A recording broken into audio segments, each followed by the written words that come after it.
এই নওশাদ সিদ্দিকী তোমায় জানাই স্বাগত, স্বাগতম স্বাগতম। এই নওশাদ সিদ্দিকীর চিন্তাধারা দিকে দিকে ছড়িয়ে দিন, ছড়িয়ে দিন। এই অপশাসনকারী তৃণমূল দুরাট, দুরাট দুরাট, এই ফ্যাসিবাদী বিজেপি দুরাট, দুরাট দুরাট। এই গরিব মানুষের চিন্তাধারা দিকে দিকে ছড়িয়ে দিন, ছড়িয়ে দিন। এই আমাদের ভাইজান। আমরা ভুলে যাচ্ছি না হরিচাঁদ গুরুচাঁদ ঠাকুরদের কথা, আমরা ভুলবো না। আমরা ধর্মপ্রাণ মানুষ, ঠিক যেভাবে চাইনি ঘোষ শিবলিঙ্গ সম্পর্কে বাজে মন্তব্য করেছে, যেভাবে প্রতিবাদ জানাবো একই ভাবে হরিচাঁদ গুরুচাঁদ ঠাকুরের নাম নিয়ে যারা খারাপ মন্তব্য করেছে তারও প্রতিবাদ আমরা জানাবো। আমরা যারা ধর্মপ্রাণ মানুষ, আমাদের উচিত হবে ধর্ম নিয়ে যারা বাজে মন্তব্য করবেন, ধর্মগুরুদের সম্পর্কে যারা বাজে মন্তব্য করবেন তাদেরকে বাংলায় আশ্রয় দেব না। সে সায়নী ঘোষ হতে পারে, মুখ্যমন্ত্রী হতে পারে, নুপুর শর্মা হতে পারে, আমরা কাউকে চিনব না যারা ধর্মগুরুদের সম্পর্কে বাজে মন্তব্য করবে। আমরা ধার্মিকরা ঐক্যবদ্ধ হয়ে তাকে গঙ্গায় ছুঁয়ে ফেলবো এবং ভোটের মাধ্যমে তাদেরকে পরাজিত করব। ভুলে যাব না আমরা। সায়নী ঘোষ কি বলেছিল, কি মনে আছে আপনাদের? আমি ভুলে যাইনি। যে কথা বলেছে আমি মুখে বলতে পারবো না। আমার হিন্দু সমাজের মা বাপ ভাই বোনেরা, বিশেষ করে মায়েরা শিব ঠাকুরের বেশি ভক্ত, শিবলিঙ্গতে তারা পূজা করেন। সেই শিবলিঙ্গ গেলে অশ্লীল কথা বলেছে তৃণমূলের পক্ষ থেকে এক নেত্রী। যদি তৃণমূল এই বিষয়টা চুপ থাকে তাহলে আমাদের পুরো ধরে নিতে হবে হয়তো তৃণমূল, সমগ্র তৃণমূল ওনার বক্তব্যকে সমর্থন করে। বুঝতে পারছেন না? সন্ধ্যাবেলা টিভি খুললে 3 বছর জেল খাটা মাল বসে বসে বড় বড় কথা বলে, আর শিবলিঙ্গকে নিয়ে যখন বাজে কথা বললো সেই বিষয়ে কেন ক্লারিফিকেশন দেয়নি? কেন দেয়নি আপনারা প্রশ্ন করবেন না? ও আপনার মাথায় টুপি আছে, শিবলিঙ্গকে বলেছে বলে হাসি লাগছে নাকি? হাসি লাগছে নাকি? আমরা ধর্মপ্রাণ মানুষ, আমরা ধর্মনিরপেক্ষ দেশে বসবাস করি। ঠিক হযরত মুহাম্মদ সাল্লাল্লাহু আলাইহি ওয়াসাল্লাম সম্পর্কে যদি কেউ বাজে মন্তব্য করে মাথায় টুপি দিয়ে প্রতিবাদ করব। শিবলিঙ্গকে নিয়ে বাজে মন্তব্য করলে মাথায় টুপি দিয়ে প্রতিবাদ করব। হরিচাঁদ গুরুচাঁদ ঠাকুরের নামকে অবজ্ঞা করলে মাথায় টুপি দিয়ে প্রতিবাদ করব আমরা। কারণ ধর্মীয় আমি বিষয়ে আমি কোনোদিন কথা বলিনি, কিন্তু আজকে বলছি। কোরআন শরীফের একটা কথা, একটা বাক্য আছে, তো যে যার ধর্ম বিষয়ে নিজের ধর্ম যে যার কাছে, ধর্মের বিষয়ে বাড়াবাড়ির কথাও কঠিন ভাবে নিষেধ করা আছে। তো আমি ধর্মীয় বিষয়ে কিন্তু কোনোদিন স্টেজ থেকে বলিনি, প্রসঙ্গ আসছে বলে বলছি। তো আপনারা যারা ধর্মপ্রাণ মুসলিম আছেন তাদেরও নৈতিক কর্তব্য হচ্ছে নুপুর শর্মার যেমন বিরোধিতা করা, ঠিক সায়নী ঘোষেরও তেমন বিরোধিতা করা। কিন্তু দুঃখের বিষয় কি দেখছি আমরা, মতুয়াদের সমাজের প্রাণ পুরুষ, তাদের ধর্মগুরু যারা মতুয়া সমাজকে মূল স্রোতে নিয়ে এসেছেন, তার নাম কেউ অবজ্ঞা করেছে। সময় এসেছে আমরা জবাব দেব। 2011 সালের আগে আমাদেরকে অনেক প্রতিশ্রুতি দিয়েছিল আমার এসটি ভাইদের জন্য, আমার এসসি ভাইদের জন্য, আমার মুসলিম ভাইদের জন্য। মমতা ব্যানার্জি অনেক কথা বলেছিল, উল্টে কি দেখছি আমি, আমার এসটি ভাইদের কোটাতে যেখানে এসসিরা চাকরি করবে, যেখানে এসটিরা চাকরি করবে সেই সমস্ত জায়গাতে নন এসটি এসসিরা চাকরি করছে। ফলে আমার দলিত ভাইয়েরা, ফলে আমার আদিবাসী ভাইয়েরা ক্ষতিগ্রস্ত হচ্ছে, মাইনরিটিরা যেভাবে বঞ্চিত হচ্ছে।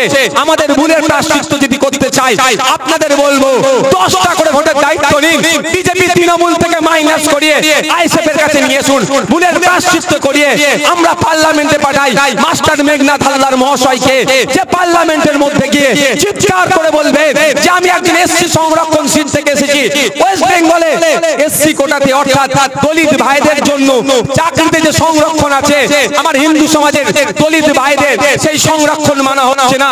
সেই পরিবর্তে যে মমতা অভিষেক ব্যানার্জিদের দলের লোকদেরকে টাকা দিচ্ছে তারা সেখানে চাকরি করছে, এর বিরোধিতা পার্লামেন্টে গিয়ে করবেন। আইএসএফ এর পক্ষ থেকে জনগণের কথা বলবেন মাস্টার মেঘনাথ হালদার মহাশয়, যদি আপনারা পাঠান। কারণ ইতিপূর্বে এখানে বিভিন্ন ধর্মের বর্ণের মানুষ আছেন, তো 17 বার আমরা ভোট দিয়ে পাঠিয়েছি পার্লামেন্টে, শুধু আমাদের ভালো হবে বলে ভেবেছিলাম।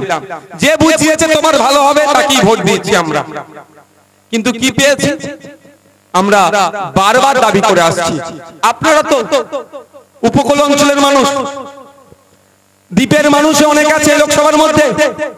আপনারা বলুন, প্রায় প্রতি বছর প্রাকৃতিক দুর্যোগ হচ্ছে, ঝড়ে কটা বাজে দেখো তো, ঝড়ে বাঁধ ভেঙে যাচ্ছে, বন্যার পানি, নদীর পানি ঢুকে যাচ্ছে, নোনা জল ঢুকে যাচ্ছে, নোনা জল ঢুকে যাচ্ছে। আর 15-10 মিনিট বক্তব্য দেবো, কারো অসুবিধা আছে ভাই? কষ্ট হচ্ছে জানি, আমরাও কিন্তু পাখা বন্ধ করে দিয়েছি। এই দেখেন কুলার কিন্তু চলছে না, কুলারও বন্ধ আছে ভাই। কষ্ট আপনারও হচ্ছে, আমারও হচ্ছে।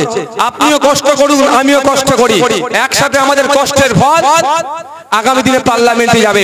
এই কষ্টের ফল পার্লামেন্টে গেলে কি বলবে আপনাদের জন্য? আমাদের বারবার দাবি করে এসেছি, পশ্চিমবাংলার বিধানসভাতে, আইনসভাতে আপনাদের কথা ভেবে আমরা লড়াই করছি, দাবি রেখেছি ওখানে যে ওই মাটির বাঁধ আর চলবে না, বালির বস্তা দিয়ে আর বাঁধ নির্মাণ করা যাবে না, থুতু দিয়ে আটা ছানা যাবে না, কংক্রিটের বাঁধ নির্মাণ করতে হবে, অর্থাৎ বিজ্ঞানসম্মত ভাবে ঢালাই বাঁধ নির্মাণ করতে হবে। আইনসভার মধ্যে বলেছি এই আওয়াজটা দেশের আইনসভায় পৌঁছাতে হবে। পৌঁছাবে কে? ইন্ডিয়ান সেকুলার ফ্রন্টের মাস্টার মেঘনাথ হালদার মহাশয় এই আওয়াজটা পার্লামেন্টে পাঠাবে।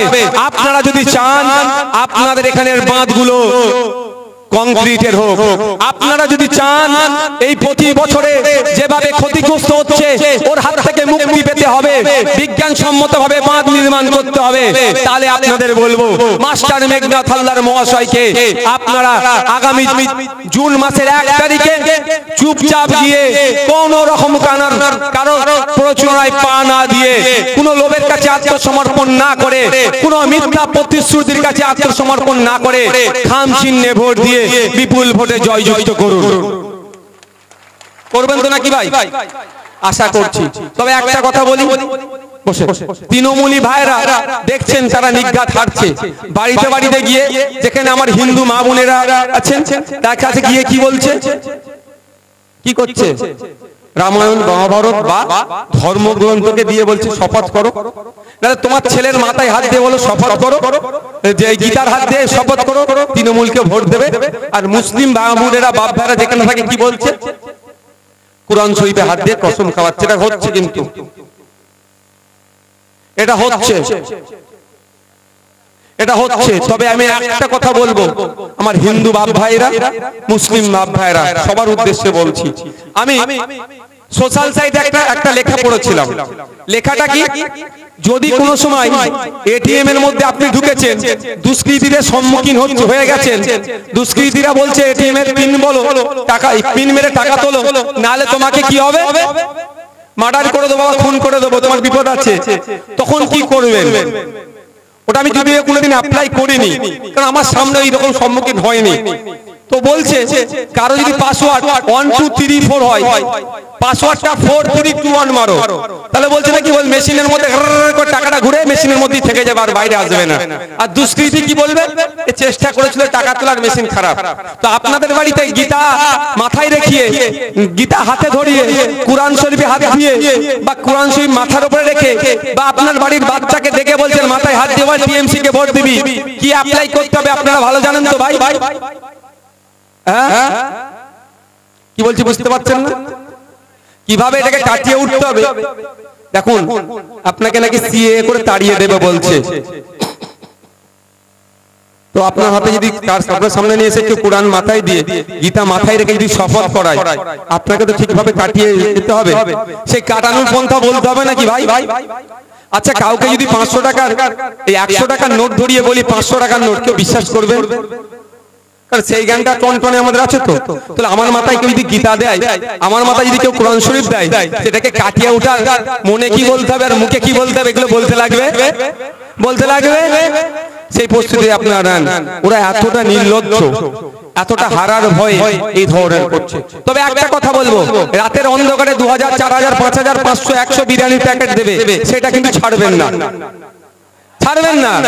ওটা নিয়ে নেবেন, ওটা নিয়ে নেবেন, ওটা ছাড়বেন না একদম, কারণ ওটা আপনাদেরই টাকা আপনাদের ঘুরিয়ে দিচ্ছে।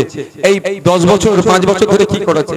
17 বার আপনারা ভোট দিয়েছেন, আপনাদের বুঝানো হয়েছে অমুককে হারাতে হবে, অমুককে পার্লামেন্টে পাঠাতে হবে, অমুককে জিতাতে হবে, এ না হলে ও চলে আসবে, এ চলে আসবে করা হয়েছে। করতে করতে আপনি দেখুন আপনি আমি কোন জায়গায় পৌঁছে গেছি ভাই।